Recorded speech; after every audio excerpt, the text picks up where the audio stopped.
Sup? Go. Squid Game looking ass. Alright. I wonder if that's animated or that's... Today's video is sponsored by Stamps.com.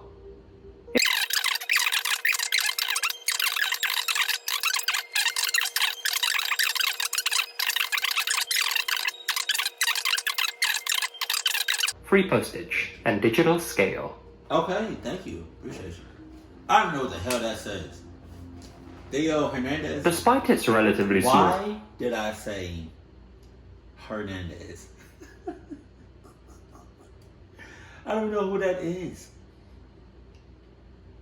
Why did I say her? I think I said Hernandez because like the thing on top of the E is like Spanish. And then I saw H and then I saw Z.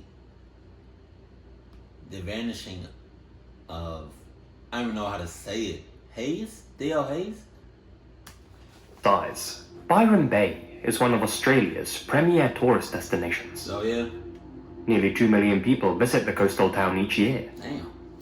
In 2019, 18-year-old Theo Hayes was amongst them. The young Belgian national was drawn to Byron for the same reasons as most travelers his age. The town's beautiful beaches, great surfing spots, and its chilled-out, relaxed atmosphere. For much of the year, backpackers and tourists make up the majority of Byron's population. For sure. It's a transient sort of town, a place where some people go to find themselves, and where others go to lose themselves. Unfortunately, in Theo's case, his trip to Byron was an escape from which he would never return. Oh no. Theo had been exploring Australia for the better part of a year by the time he arrived in Byron. He'd spent much of his time down under with his cousin, Lisa Hayes, who described Theo as being a responsible and level-headed traveler. They look crazy though. According to her, he wasn't that typical young tourist who loves partying, and was instead much more interested in experiencing Australian culture and immersing himself in the country's natural beauty. Oh yeah? Still, meeting people and making connections is what traveling's all about. And since Theo didn't know anyone when he arrived in Byron, he got to talking with some other young people at the Wake Up hostel where he was staying. These fellow backpackers invited Theo to join them for some drinks in town. I'm good. The young Belgian was scheduled to fly home to Europe the following week, so he figured, why not? One last adventure. Wait a minute. Wait. Go back. Go back. Arrived in Byron, he got to talking with some other young people at the Wake Up hostel where he was staying. Some other young people. So these are people he never met before. Alright, bet. Keep going. These fellow backpackers invited Theo to join them for some drinks in town. Right. Lord only knows what's in those drinks now. Hold on now. The young Belgian was scheduled to fly home to Europe the following week. Okay. Wait. Okay, I missed it again. Go back. Scheduled to fly home to Europe. Wait. Wow, I did not mean to go back that far. Wow, I went back far as hell.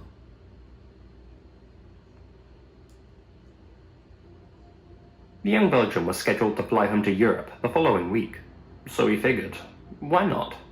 One last adventure in Oz.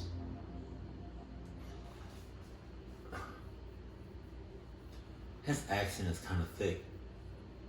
Did those group of people offer to take him to Europe, or was he already scheduled to go to Europe? On May 31st, Theo and one of his new acquaintances caught a shuttle bus into town. They were seen on CCTV at 7:45 p.m, buying a bottle of wine and acting normally. They both then returned to the Wake Up hostel and shared the bottle with some other friends that they had made. Later that evening, Theo and his new companions went back into town once again and paid a visit to an infamous bar called Cheeky Monkey's, a short distance from Byron's main area. Now, Cheeky Monkey's had something of a reputation at the time. It was ranked as one of the most violent bars in all of Australia. Oh my God. Well known for its dodgy clientele, aggressive bouncers, and for the poor lighting in the surrounding area. There it is. Whose idea was to take both of them to the most aggressive bar in what he said, all of Australia. That's a setup. Most of the locals knew better than to go there. But Theo wasn't a local. Wow. And nor were his new friends. With the end of May being somewhere between autumn and winter in Australia, it was obviously the off-season period, and as such, it was a particularly quiet night inside Cheeky Monkey's. In fact, the bar was only at about 1/4 capacity. Still, judging by the surveillance footage, Theo was having a fun time nonetheless, and was seen dancing on the bar with the other backpackers he had met.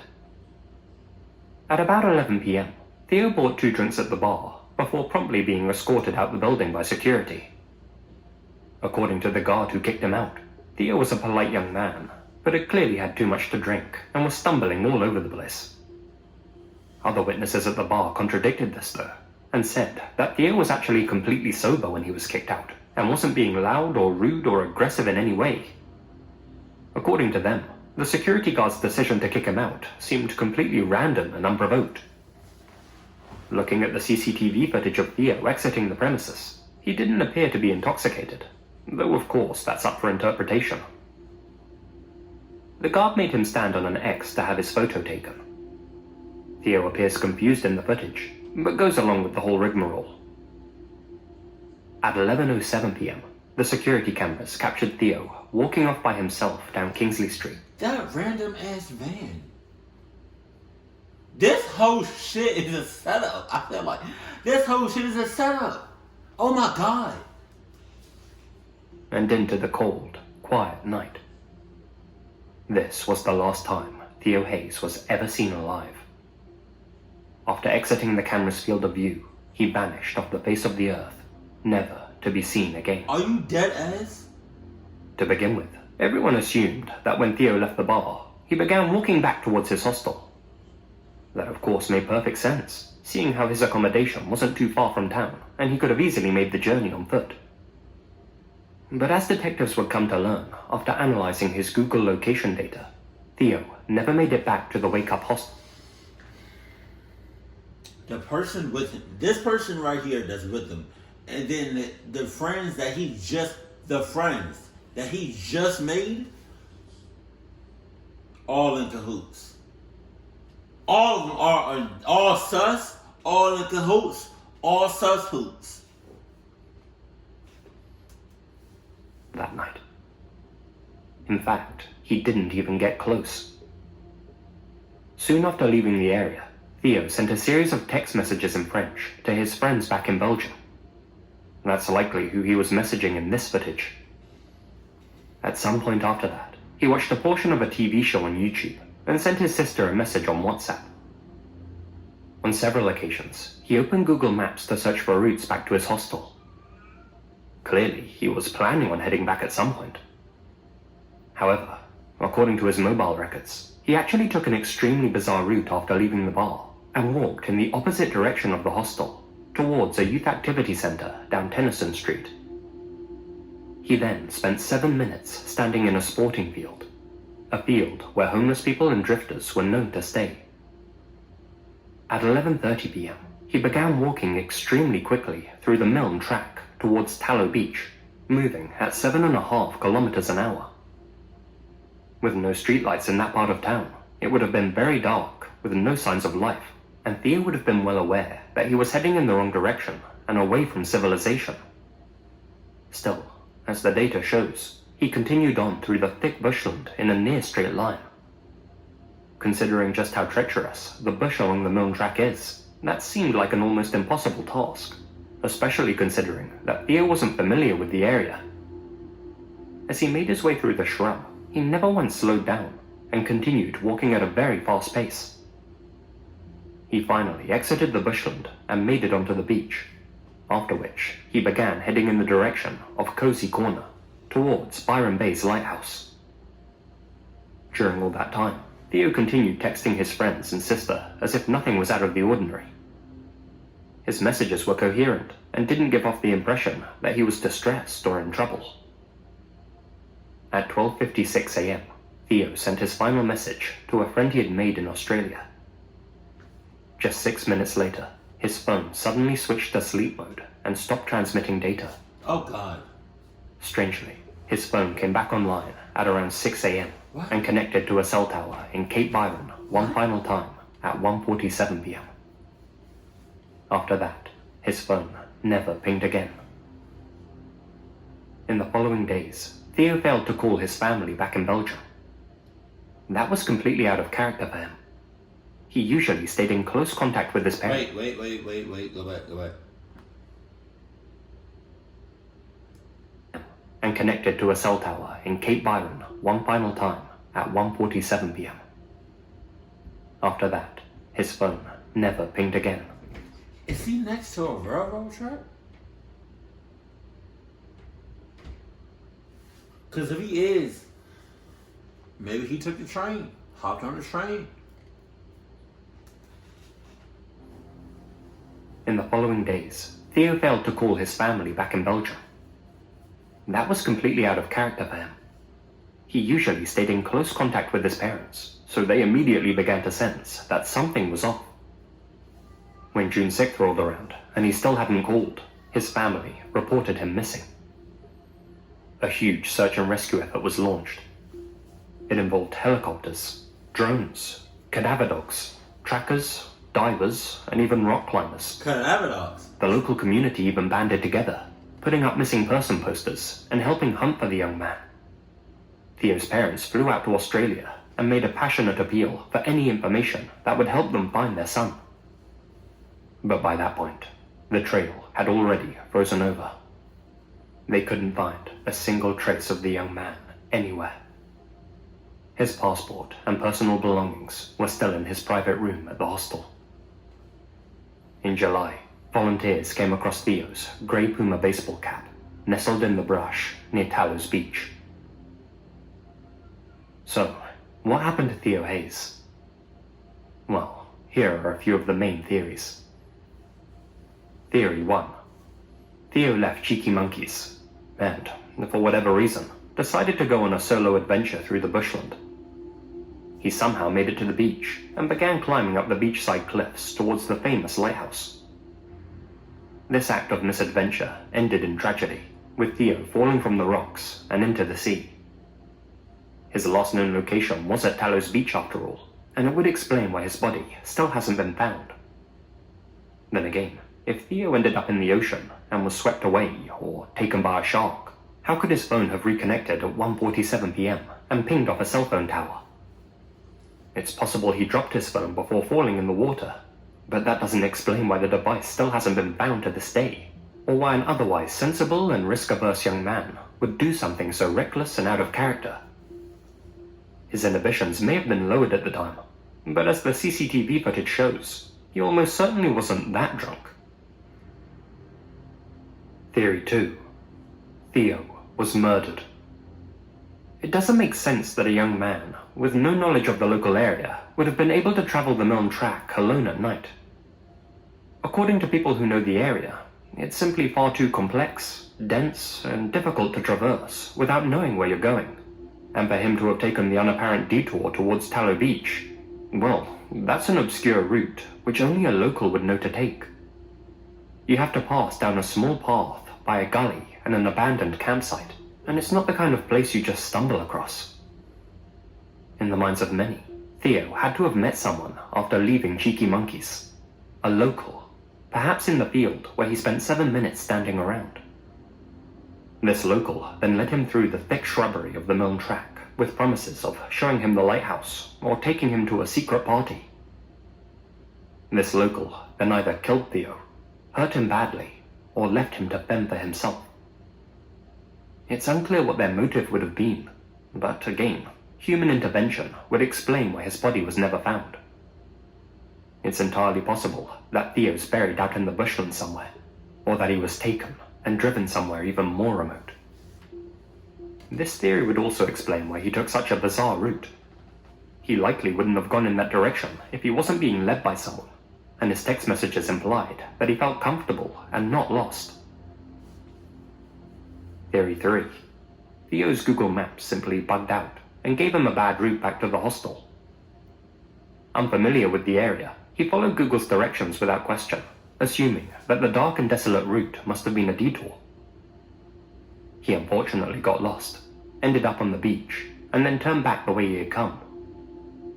Now, stuck wandering around the hostile bushland, he eventually succumbed to the elements.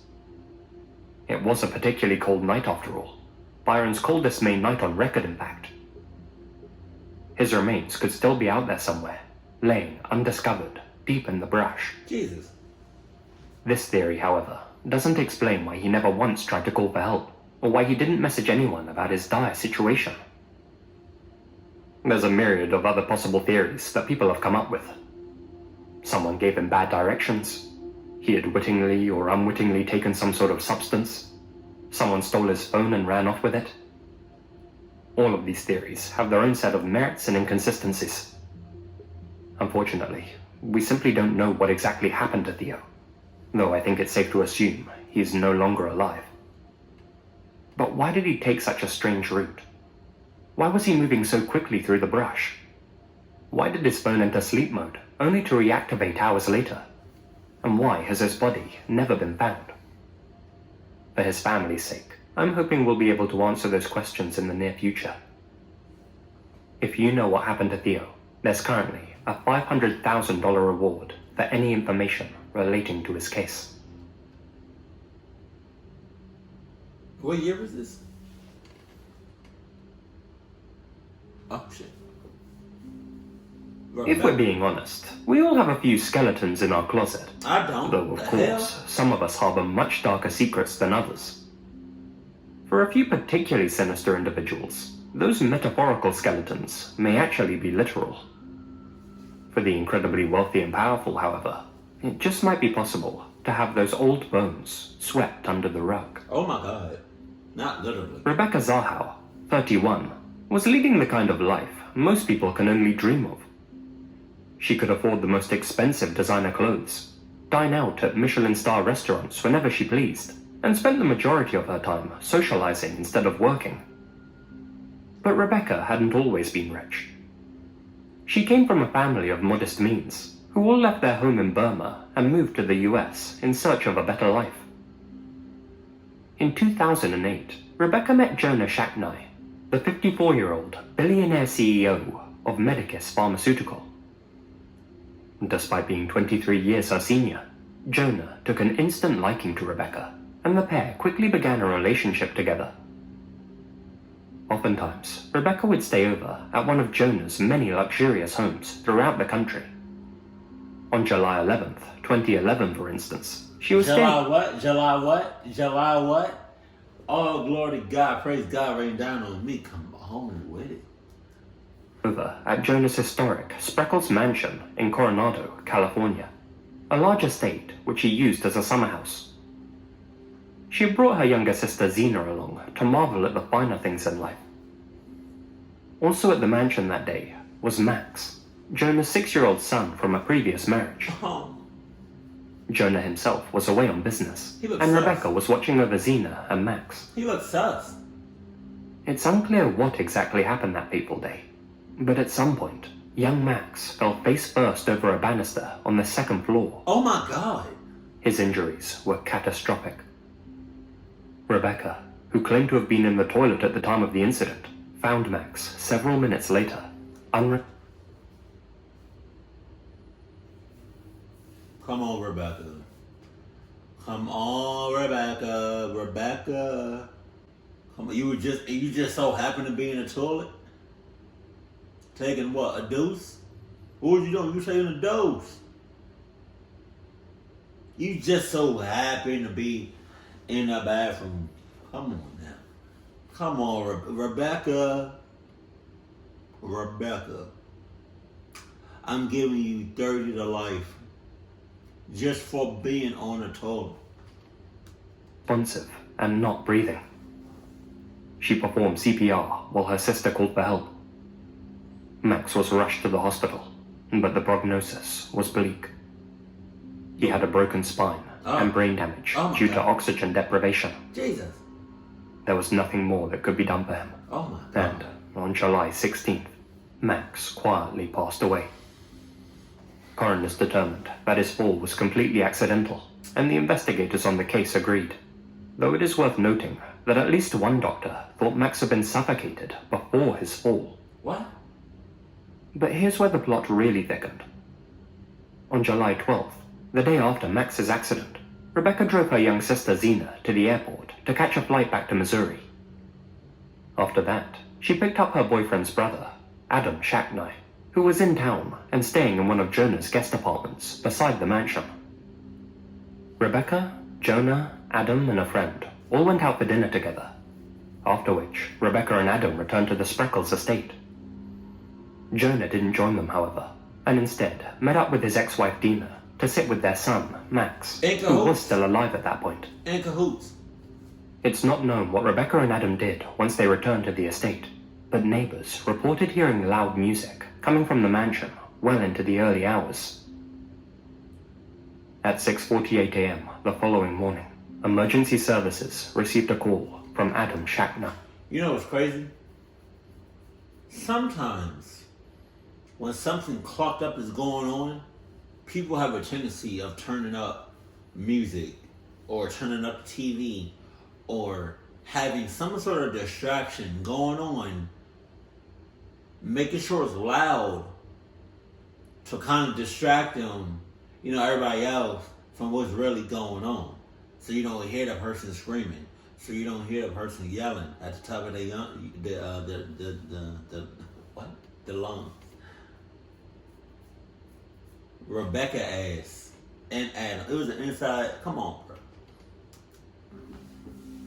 Adam frantically explained how he had just found Rebecca's lifeless body hanging from a red rope off one of the mansion's balconies. Her hands and feet were bound, and she wasn't wearing any clothes whatsoever.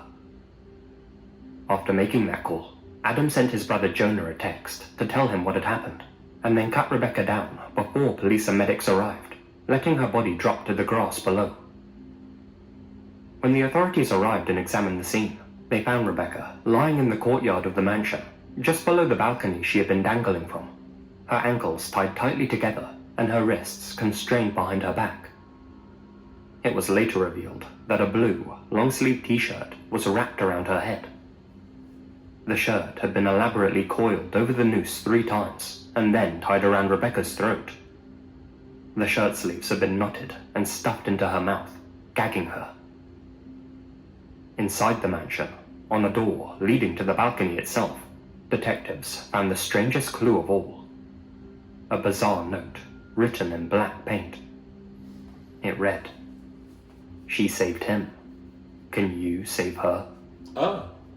In the adjoining bedroom, they found the end of the rope which she had been hanging from, connected to the leg of a cast-iron bed.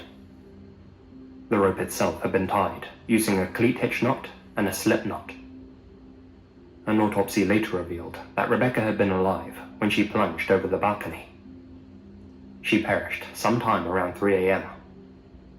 There were no substances in her system. Despite the suspicious circumstances surrounding Rebecca's demise, the detectives conducted what can only be described as a half-hearted investigation at best. On September 2nd, they officially ruled that Rebecca had taken her own life and staged the whole scene to look like a homicide. They theorized that Rebecca blamed herself for what happened to Max the previous day. Consumed by guilt, she then painted her final words on the door, tied a rope around her neck, attached the other end to the bed so that her spine would snap, bound her ankles and hands together, and, finally, launched herself over the ledge. They even released a video demonstrating how she could have tied her hands together to prove that the act was possible. Oh shit. And, just like that, they closed the case.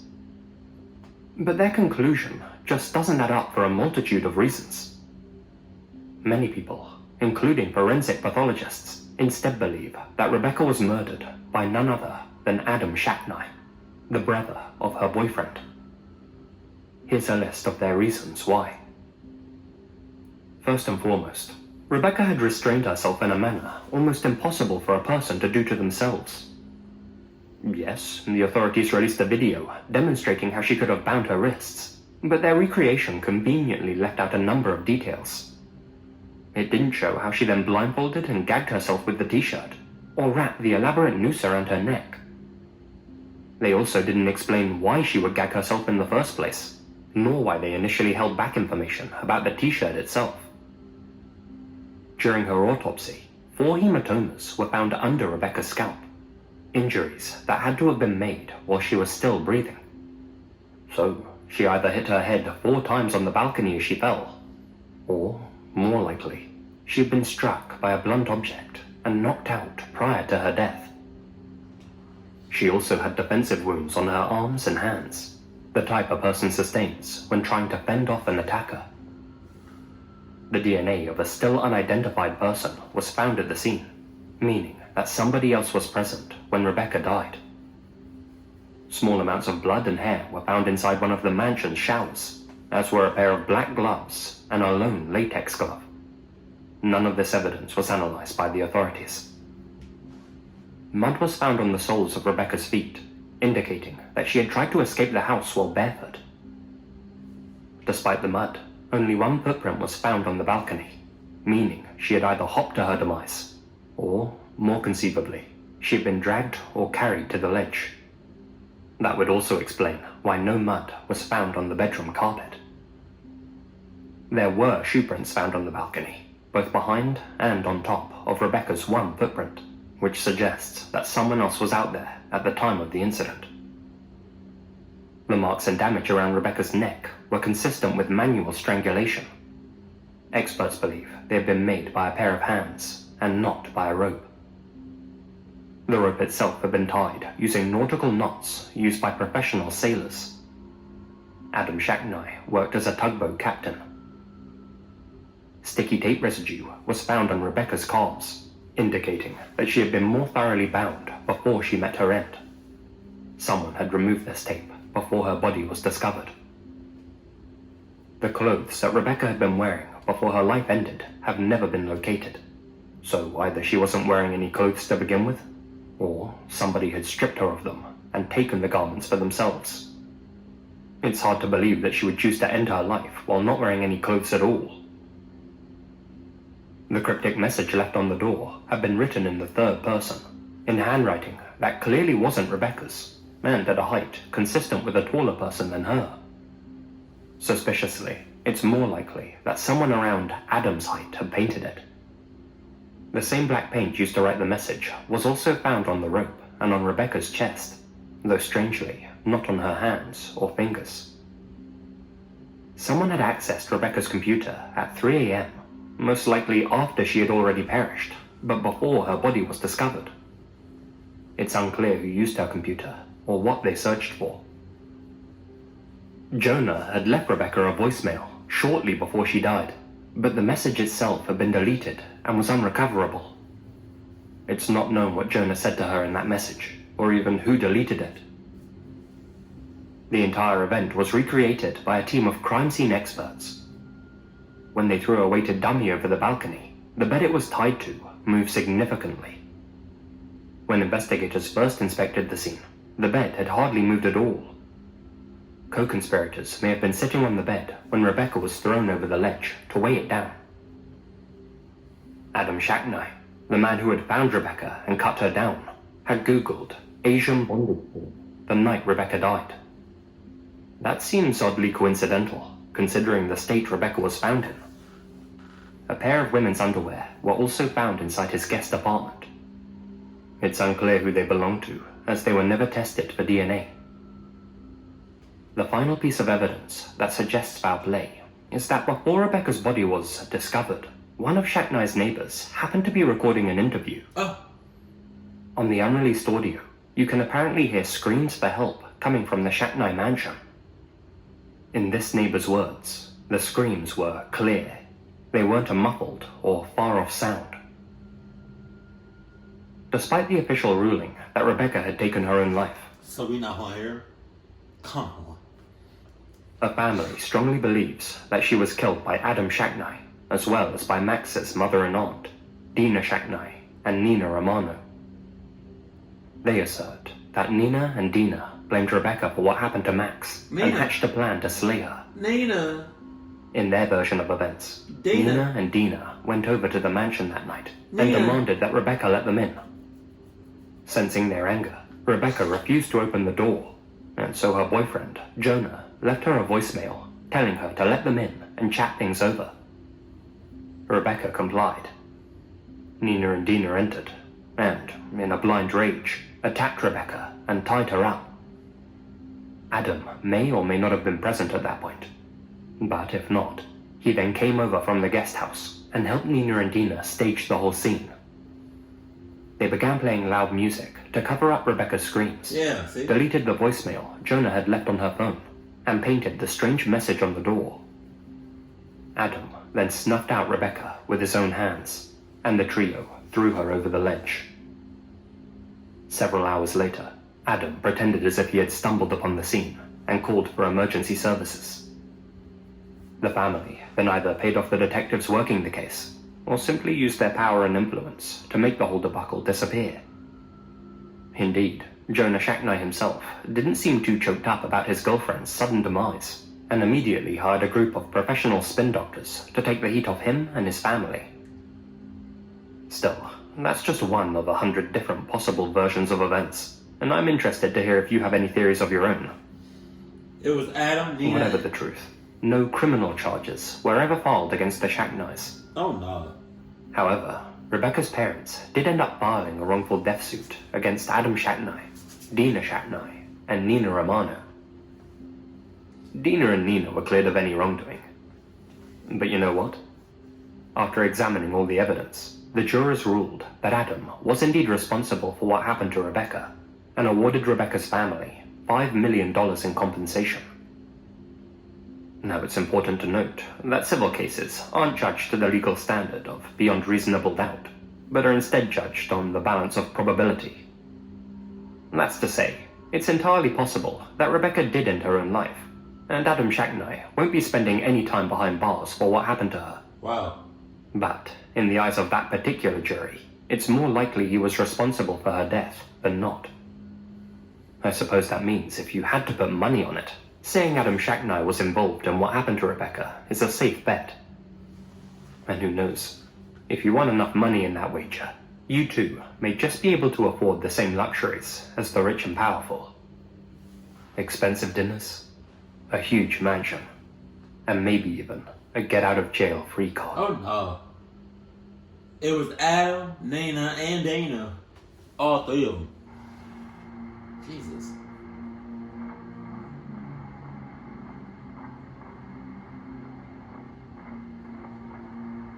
But how did she... A huge thank you to my supporters here on YouTube. Okay, we're not about to do this again.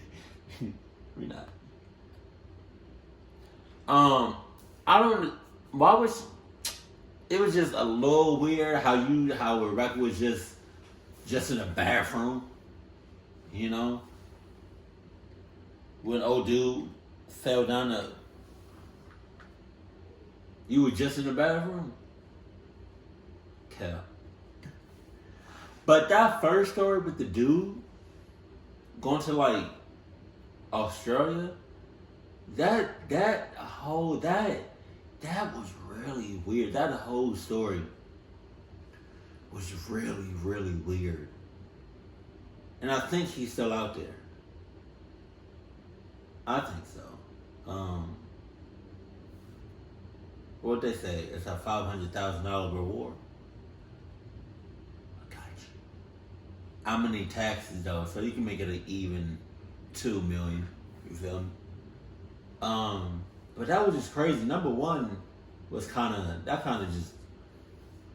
was more interesting than the second story. How you gonna meet a group of people that you never met before, and then all of a sudden you just vanish? Come on, man.